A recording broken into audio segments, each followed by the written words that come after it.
What's up there guys, you got an excellent name here, and I'm here for my ASL W2 Teambuilder up against Ian, aka Altaria Motives.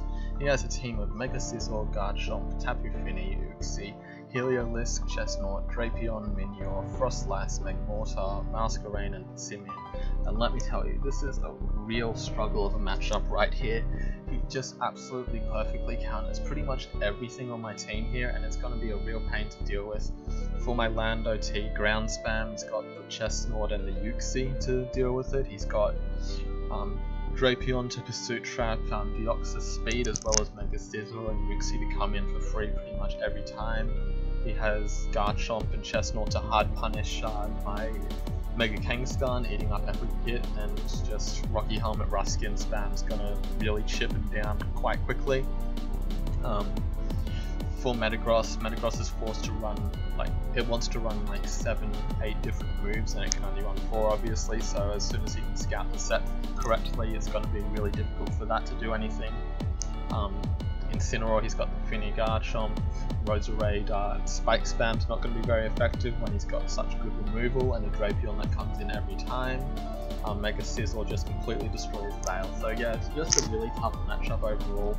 So the approach that I wanted to take here is that I wanted to run some real kooky shit on my Pokemon. I wanted to run stuff that would hard punish the obvious switch-ins.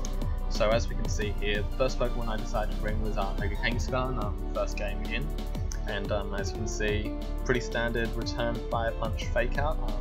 Does a lot of damage to his entire team. There's nothing really that wants to take return and Fire Punch on the team, so I can really just spam that as soon as Garchomp's down. And I've got the Blizzard to try to lure the Garchomp in. This Blizzard does about 70-ish% to a Bizdeath Garchomp, so it's going to be really effective punish if he wants to bring in the obvious switch in on this. So it's also actually got a 60% freeze chance, which it's not why it's there, but back against the wall, you know, I'm willing to click that move. So yeah, shoutouts to TCP though for snaking my set out to Ian. Hopefully Ian still doesn't expect it and assumes TCP was memeing, which I think he was, but yeah, if he does choose to scout for it, then we're going to be in a lot of trouble there, because it's going to be difficult to break the Landorus the Garchomp otherwise, sorry. So next up, we're bringing Roserade here. Once again, Spike Stack, even though he does have good removal, if I can fresh it in his Fini or Scizor, then Roserade can do a fair bit with hitting power by Giga Drain. The Drapion's obviously still going to be a problem for it, so I need to deal with it before Roserade can really do much, but I've got the Synthesis to keep me bulky. 120 max Spadef here is just so I can take Heliolisk on a bit better. With this spread, I'm able to live avoid being 2 KO'd by a Life Orb Hyper Voice, which is going to be really important, because otherwise he can just kind of spam Hyper Voice once Metagross is down, and it's going to be really hard to keep Metagross alive against this team. It's really pressured against him. But if I can get rid of the Drapion, then this is going to be doing a lot of damage even without investment, so that's going to be something that I'll be looking out for, forcing switches, setting up spikes, etc.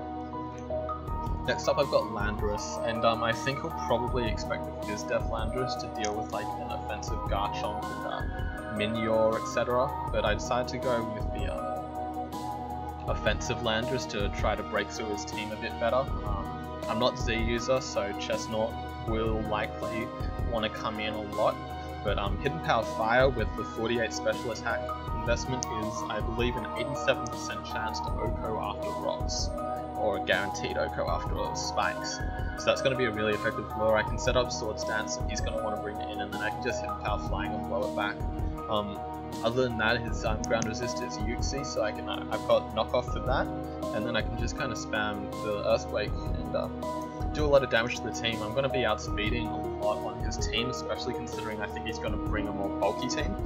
This speed is to guaranteed outspeed Tapu Fini, so I don't have to worry about that coming in and threatening me too much with Scalds or Hydro Pumps. So this is going to be my main breaker outside of the Kangaskhan. So next up I've got Metagross here. It's Sugar Berry Lure for the Garchomp.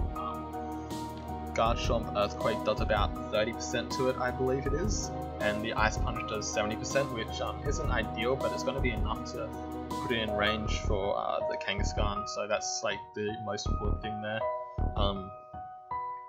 If he goes for like rocks or something, then I can 2-hit KO. I'll be really low after that, just thanks to the rough skin recoil and stuff, but it is kind of what I have to do anyway. Hidden Power Fire there is so Sizzle doesn't set up on me. It 2-hit KOs as long as it's not Spadef, although I do kind of expect Spadef, but I did want to be able to pressure it so it can't just set up for free on me. And then the Pursuit is there for the Heliolisk mostly. It does about 60-70% if it switches out. And Heliolisk just pressures my team so much. When Metagross goes down, it can just kind of Hyper Voice spam.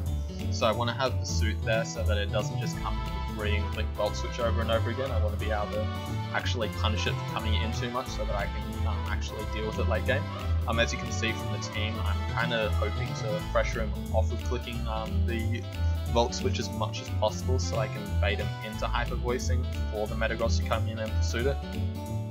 And then yeah, just the Rocker so that I can actually punish his switches a bit as well. Anyway, next up is Deoxys Speed. I really didn't want to bring this, but I needed to have a Pokemon that would outspeed the Heliolisk. And my other options for Scarfers didn't look too good against the team.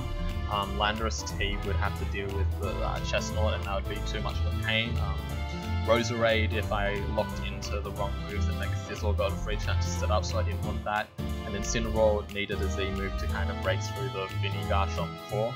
So I decided to bring a Groundium Z Deoxys Speed to try to lure in Drapion a little bit. I'm kind of forced to run this because otherwise, like, Drapion comes in on every other set that I could possibly run and just Pursuit traps me. So Stomping Tantrum into Z Stomping Tantrum kills after Rocks, I believe it is. It might need Rocks and Spikes, and that's assuming max health Assault Vest. It just flat out killed a non-health invested. I think he's going to be max health with Assault Vest though. So I'm kind of forced to click Stomping Tantrum most of the time, but 88 HP and 4 defense is enough to pretty much guarantee that I live and knock off even after Rocks. It's a 6.3% chance to kill after Rocks, but hopefully that doesn't happen. 5 punches for the Scizor. Obviously I can't really do anything about the Scizor if I've already taken the hit, but if I haven't, then I'll be able to 5 punch it to stop it from setting up. Ice Beam for the Chomp and knock off for the Uxie and stuff.